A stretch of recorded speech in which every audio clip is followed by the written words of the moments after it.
जी, अस्सलाम वालेकुम। उम्मीद है कि आप तमाम दोस्त खैरियत से होंगे और आज का दिन भी ट्रेडिंग के हवाले से अच्छा गुज़रा होगा। ट्रेडिंग अपॉर्च्युनिटी मार्केट में बन रही हैं और आज भी मार्केट ने माशाल्लाह से 700 पॉइंट्स ऐड किए थैंक्स टू माड़ी पेट्रोलियम। देखिए इसका एक सबसे बड़ा फ़ायदा ये हुआ कि भारी भरकम कंपनी है, जब वो अपर कैप होती है तो बड़ी आसानी के साथ जो है वो इंडेक्स को सपोर्ट मिल जाती है। उसके बाद जो इंडिकेटर्स हैं वो थोड़ा-सा पॉज़िटिविटी दिखाते हैं जिसकी वजह से ट्रेडिंग अपॉर्च्युनिटी जो है वो मार्केट में जनरेट हो रही है।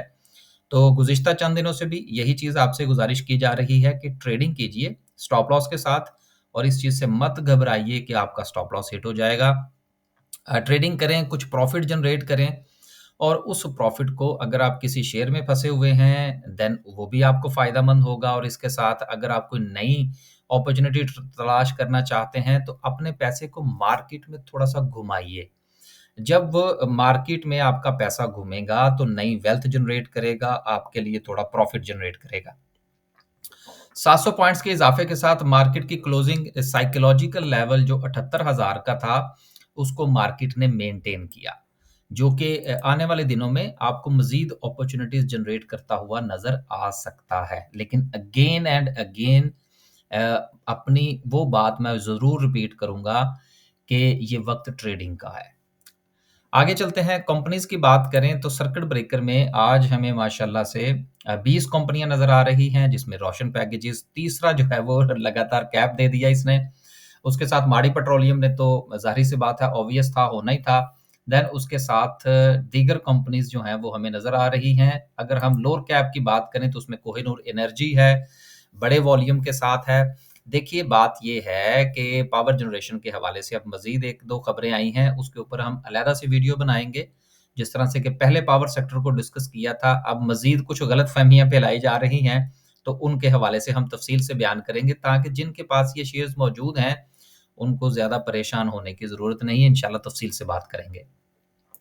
सेक्टर वाइज़ बात करें, कमर्शियल बैंक्स ने आज जो है वो बाउंस बैक दिखाया हमें। ऑयल एंड गैस यकीनन माड़ी पेट्रोलियम, देन उसके साथ टेक्नोलॉजी एंड सो सूरत-ए-हाल जो है वो चलती रही। कल जो था जिस वक़्त माड़ी पेट्रोलियम ने अपर कैप दिखाया तो उसके साथ जो दीगर कंपनीज़ थी जिसमें पीपीएल और ओजीडीसीएल थे वो भी भाग निकले। तो लोगों ने समझा पता नहीं रिवाइवल हो गया है। तो हमारी हमने भी ट्रेड बनाई कल ओजीडीसी में बनाई थी और उसके साथ जो था मेरा ख़्याल है यहाँ पर अगर मौजूद हो तो आपके साथ शेयर कर ही लेते हैं। ओजीडीसी की ट्रेड थी हमारी और अगर यहाँ पर मुझे मिल जाए तो ज़्यादा अच्छा होगा। हाँ, ये थी। अब ओजीडीसी जो था इसमें हमारा जो प्रॉफ़िट टेकिंग का जो 138.50 की हमारी ये कॉल थी और इसमें जो हमारा प्रॉफ़िट टेकिंग का लेवल जो था वो 141 था। और देन उसके साथ जो दीगर थे वो लेवल्स थे। लेकिन 141 जो था वो आज अचीव हुआ और उसके बाद जो है वो इसमें से हम जो है वो निकल गए मामलात क्योंकि हमारा एक ट्रेडिंग का उसूल है जिसको हम फ़ॉलो करते हुए क्योंकि जब तक आप अपनी स्ट्रैटेजी को फ़ॉलो नहीं करेंगे और मार्केट में अपनी मर्ज़ी करने की कोशिश करेंगे, यकीनन आपको नुकसान का सामना करना पड़ सकता है। इसके अलावा ड्यूरिंग द डे हमारी ऑक्टोपस की कॉल थी जिसमें 107 पर हमारी बाइंग थी। देन इसमें जो हमारा टारगेट था वो 109, 111 और कैप का था 200 वो कैप हुआ। इसके साथ दीगर आज जो थे वो मज़ीद भी हमारे शेयर चले लेकिन वो इंशाल्लाह नेक्स्ट वीडियो में डिस्कस करने की कोशिश करेंगे। इसके साथ कोशिश ये होती है कि जो चार्ट्स हैं वो भी दोस्तों के साथ शेयर किए जाएँ ताकि अगर उनके पास मज़ीद शेयर्स हैं या वो इंडेक्स को ट्रैक करना चाहते हैं तो उसके हवाले से भी उनकी कुछ जो है वो रहनुमाई की जा सके। हम भी अभी सीख रहे हैं और ये सीखने का अमल और उसके साथ शेयरिंग का अमल जो है ये जारी है। देन हमारा जो है वो साथ में अपडेट्स का ग्रुप भी है जिसमें वक़्त के साथ-साथ जो है वो जितनी भी अपडेट्स होती हैं वो साथ-साथ शेयर की जा रही होती हैं ताकि जो ट्रेडर्स और इन्वेस्टर हैं उनको इन्फॉर्मेशन मिलती रहे। अगर आप हमारा बाय सेल का ग्रुप जॉइन करना चाहते हैं तो दिए गए नंबर पर व्हाट्सएप कीजिए। ये नंबर आपके सामने है, आप इसको यूट्यूब के चैनल से भी ले सकते हैं, थंबनेल से भी ले सकते हैं। लेकिन एक चीज़ मैं यहाँ पर एक्सप्लेन कर दूँ, ये फ्री ग्रुप नहीं है, इसके लिए आपको पे करना पड़ेगा। वापस चलते हैं जी।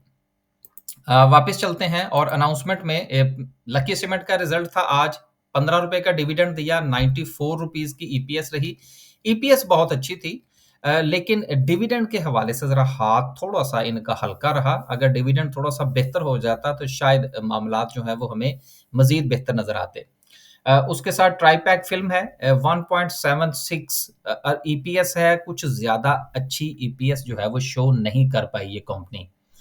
मज़ीद आगे चलते हैं और कुछ खबरें हैं उसको हम शामिल करेंगे। पहली खबर जो है वो मुल्की ज़र मुबादला के ज़खायर में इज़ाफ़ा। देखिए, इस वक़्त जो हमारे लिए मसला है, वो शायद इज़ाफ़े का इतना प्रॉब्लम नहीं है, जितना कि डिक्लाइन का है। हमारी कोशिश ये है कि अगर हम किसी न किसी हवाले से अपने जो ज़र मुबादला के ज़खायर हैं, उसको अगर हम मेंटेन ही कर लें, तो इस वक़्त वो हमारी जो डॉलर की प्राइस है, उसको बहुत सपोर्ट करेंगे। अभी तक की जो सूरत-ए-हाल है, जब से क्रैकडाउन हुआ, जो हमारी प्राइवेट एक्सचेंज कंपनीज़ थीं, उसके बाद से मुल्क में जो डॉलर है वो बिल्कुल स्टेबल है। इसके 2-3 फ़वाइद हैं। नंबर 1 कि जो गैर मुल्की जो सरमायाकार है उसका एतमाद बहाल हुआ है। क्योंकि गैर मुल्की सरमायाकार का जो ज़्यादातर जो दारोमदार है वो इस बात पर नहीं होता कि डॉलर 300 का है, साढ़े 300 का है या ₹100 का है। उसका मसला ये होता है कि क्या करेंसी स्टेबल है? क्योंकि अगर करेंसी स्टेबल होगी तो देन वो अपनी जो बिज़नेस कॉस्ट है, उसको कैलकुलेट कर पाएँगे। अगर वो कैलकुलेट कर पाएँगे तो फिर उसकी बुनियाद पर वो ये अंदाज़ा लगा सकते हैं कि उनको कितना मुनाफ़ा या कितना नुकसान है। देन वो अपनी इन्वेस्टमेंट को एग्ज़ीक्यूट करते हैं। जिस तरह से कि ये अक्सर मैं अपनी वीडियो में भी कहता रहता हूँ कि मसला इस बात का नहीं है कि डॉलर 300 का है या साढ़े 300 का है या 280 का है। मसला ये है कि क्या वो स्टेबल है? तो इस वजह से ये जो डॉलर की जो स्टेबिलिटी है, ये इंशाल्लाह आने वाले दिनों में जब हमारे पास खबर आ जाएगी आईएमएफ की, तो देन ये मामला मज़ीद थोड़ा बेहतर हो जाएगा। लेकिन एक चीज़ ज़हन में रखिएगा, जो पहले भी मैंने 2-3 मर्तबा जो है वो वीडियो में डिस्कस की है कि जो हमारे कैलकुलेटेड जो बजट है, उसमें जो कैलकुलेशन है डॉलर की, वो 295 है। लिहाज़ा अगर 295 तक डॉलर चला जाए, तो ये कोई अनहोनी नहीं होगी, कोई डिज़ास्टर नहीं होगा, ये ज़हन में रखिएगा। आगे चलते हैं जी नेटसोल की। नेटसोल में भी आज हमने ट्रेड किया लगते हाथ, जो कुछ भी मिला वो समेटने की कोशिश की। नेटसोल ने सिक्योर किया है जी मेजर कॉन्ट्रैक्ट और उसकी वजह से आज इसमें हमें अच्छी खासी मूव भी देखने को मिली। जिनके पास है वो ज़रूर इसमें मज़ीद अपना फ़ैसला कर लीजिएगा। अगली खबर जो कि बुरी खबर है, जो कि ना सिर्फ़ के बोलान कास्टिंग के लिए है, बल्कि इसके साथ-साथ पूरी ट्रैक्टर इंडस्ट्री के लिए भी है।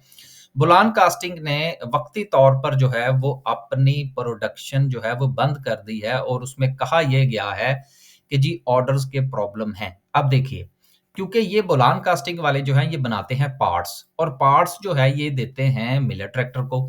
अब आगे से अगर ऑर्डर नहीं आ रहे, जिसकी वजह से इन्होंने अपनी प्रोडक्शन जो है वो बंद कर दी है, तो इसका क्या मतलब है?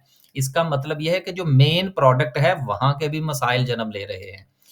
तो इनडायरेक्टली यहाँ पर आप ये समझ लीजिएगा कि ये खबर बोलान कास्टिंग के हवाले से तो यकीनन इम्पैक्ट क्रिएट करेगी, लेकिन इसके साथ-साथ मिलेट ट्रैक्टर के लिए भी ये बुरी खबर है।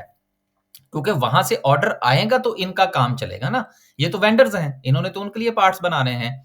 तो इसका मतलब ये है कि मिलेट ट्रैक्टर के लिए भी मामलात जो हैं वो ख़राब है। ट्रैक्टर इंडस्ट्री जो है वो ज़वाल का शिकार हो रही है। तो जिनके पास मिलेट ट्रैक्टर के शेयर्स हैं या जिनके पास बोलान कास्टिंग के शेयर्स हैं, वो ज़रूर इसका ख़्याल रखिएगा और यहाँ पर मैं एक चीज़ और ऐड करता चलूँ यकीनन हमारी वीडियो में वो मसाला नहीं होता कि जी ये शेयर है जी आने आने वाले 2 महीनों में डबल हो जाएगा, ये ले लीजिए, वो बेच दीजिए। इस तरह की अगर वीडियो से काम चलने शुरू हो जाएँ तो फिर तो ह काम जो है वो कुछ करने की ज़रूरत ही नहीं है। एनालिस्ट जो हैं या जो काम इतने-इतने बड़े ऑफिसेज़ या इन्वेस्टमेंट कंपनीज़ खोल कर बैठे हुए हैं, वो तो फिर अपने दफ़ातर बंद कर दें ना। क्योंकि 10 मिनट की यूट्यूब की वीडियो में सारा कुछ म आपको पता लग जाता है कि जी फलाँ शेयर जो है वो आगे 3 दिन में डबल हो जाएगा। आप उसके पीछे भागते हैं, फिर भागते ही रहते हैं। तो थोड़ा-सा इन चीज़ों की तरफ ध्यान देना शुरू करें। हमारे पास रोज़ाना की बुनियाद पर जो है वो इंक्वायरीज़ आ रही होती हैं। यूट्यूब के कमेंट्स में पूछा जा रहा होता है कि जी मेरे पास 20 लाख रुपया है तो मैं इसको इन्वेस्ट कर दूँ। अब सवाल यहाँ पर ये पैदा होता है कि यार आप 20 लाख रुपया खर्च करना चाहते हैं, इन्वेस्ट करना चाहते हैं, किसी जगह पर लगाना चाहते हैं, लेकिन उसके एवज़ में आप ₹2000 जो है वो खर्च नहीं कर सकते। किसी चीज़ को डिटेल के साथ डिस्कस नहीं करना चाहते आप। अब यहाँ पर ये मतलब नहीं है कि आप हमसे सर्विसेज़ लें। यार आप किसी भी इन्वेस्टमेंट कंपनी से किसी के साथ भी डिस्कस कर लें, जिसका वो टाइप ऑफ बिज़नेस हो। कुछ 2000, 1500 5000 खर्च करने से अगर आपका कुछ क्लैरिटी हो जाती है, कुछ आपके सवालों के जवाब आपको मिल जाते हैं, तो क्या वो बेहतर नहीं होगा? तो बहरहाल लेकिन ये है कि वो व्यूज़ अच्छे मिलते हैं। हम भी सोच रहे हैं कुछ इस किस्म की वीडियोज़ बनानी शुरू करें कि जिसका थंबनेल ये हो कि जी ये बस डबल और ट्रिपल होने वाले हैं। बाद में पता चले कि वो शेयर अपना टॉप लगा के वापस आ रहा है भाई। टेक्निकल एनालिसिस भी कोई चीज़ होती है, फंडामेंटल एनालिसिस भी कोई चीज़ होती है। खैर, आगे चलते हैं। अगली खबर जो है वो पार्क सुज़ुकी के हवाले से है। अगेन ताल्लुक जो है वो ऑटो सेक्टर के साथ कि इन्होंने भी जो है वो अपनी जो प्रोडक्शन है प्लांट जो है वो बंद कर दिया है और इसमें भी सीकेडी किट्स की अप्रूवल के हवाले से प्रॉब्लम्स हैं और आपको याद होगा कि चंद दिन पहले हमने इंडस मोटर के टोयोटा के हवाले से भी ये खबर पड़ी थी। अब ये दोबारा से वो चीज़ें जन्म ले रही हैं जबकि इसके बरअक्स अगर हम स्टेट बैंक ऑफ पाकिस्तान की बात सुने तो वो कहते हैं जी कि हमने तो इंपोर्ट के ऊपर सारी जो पाबंदियाँ थी वो खत्म कर दी हैं। तो इसलिए बहुत सारी चीज़ें जो हैं वो न्यूज़ के अंदर हमें कुछ और नज़र आ रही होती हैं, ग्राउंड रियलिटीज़ थोड़ी-सी मुख्तलिफ होती हैं। अब गो के पार्क सुजुकी का अब जो है वो लेना-देना नहीं है स्टॉक मार्केट के साथ, लेकिन मसला इस बात का है कि ये चूँकि इंडस्ट्री की न्यूज़ है, एक बड़ा प्लेयर है इंडस्ट्री का, तो इसके बंद होने से जो दीगर कंपनीज़ हैं, उनके ऊपर भी नेगेटिविटी जनरेट होती है और हमें पता चलता है कि हालात कुछ खराब हैं। तो इसलिए आपके पास जिस भी कंपनी के शेयर्स हैं, उसको टेक्निकली, फंडामेंटली, न्यूज़ सारी चीज़ें जो हैं, उनको पैकअप करके फिर आपने कुछ नतीजा निकालना होता है कि आपने शेयर को कहाँ बाय करना है और कहाँ सेल करना है। वापस चलते हैं और डिस्कस करते हैं जी आज की कैंडल को। कैंडल के हवाले से पॉज़िटिविटी जो थी, वो तो कंटिन्यू कर रही थी और कल हमने इसको तफ़सील के साथ डिस्कस किया था कि एक मामला जो था वो डाउन ट्रेंड का था, फिर उसके बाद ये साइडवेज़ का सेक्शन मिला और देन जो है ये हमें एक मूव मिली है। सो अभी ये न्यूज़ की बुनियाद पर और ख़ास तौर पर माड़ी पेट्रोलियम के हवाले से थोड़ा-सा ये कंटिन्यूटी हमें जो है वो नज़र आ सकती है। लेकिन यहाँ पर अगेन एंड अगेन जो आपके साथ बात की जा रही है कि आपने सिर्फ़ और सिर्फ़ इंडेक्स को नहीं देखना कि जी इंडेक्स पॉज़िटिव हो गया। इंडेक्स तो पॉज़िटिव हो गया माड़ी पेट्रोलियम की वज़ह से। आपने अपने इंडिविजुअल शेयर्स का ख़्याल रखना है। इस वक़्त जो हमारे पास जो सपोर्ट थी वो सॉरी जो रेजिस्टेंस थी वो अब सपोर्ट बन गई है जो कि 78,500 की है और अगेन अब मार्केट के पास जो अगला लेवल हो सकता है मुमकिना तौर पर वो मार्केट के पास जो लेवल है वो 79,000 का है। अब ये जो टाइम फ्रेम के साथ जो सपोर्ट एंड रेजिस्टेंस हम देख रहे होते हैं, ये अपनी जगह पर मौजूद हैं। लेकिन इसके साथ-साथ जो एक साइकोलॉजिकल लेवल होता है 76, 77, 78 एंड 79 ये जो अब जो सिचुएशन है क्योंकि मार्केट जो है वो अब एक बहुत बड़े लेवल पर चल रही है।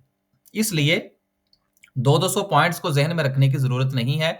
आप 1000-1000 पॉइंट्स के जो लेवल्स हैं, उनको जो है वो मार्केट अचीव भी करती है और जब डाउन ट्रेंड की तरफ सॉरी जब करेक्शन की तरफ जाती है, जब प्रॉफिट टेकिंग का शिकार होती है, तो फिर भी मार्केट में से हज़ार-हज़ार, 800-800 पॉइंट्स निकलते हैं। तो इसलिए अब अपने आप को भी थोड़ा-सा ये आदत डालिए कि 500-700 पॉइंट्स का पॉज़िटिव होना और 500-700 पॉइंट्स का नेगेटिव होना, ये कोई बड़ी बात नहीं है। लेट्स होप पॉज़िटिव और अपने आप को ट्रेडिंग की आदत डालिए। इजाज़त दीजिए, अल्लाह हाफ़िज़।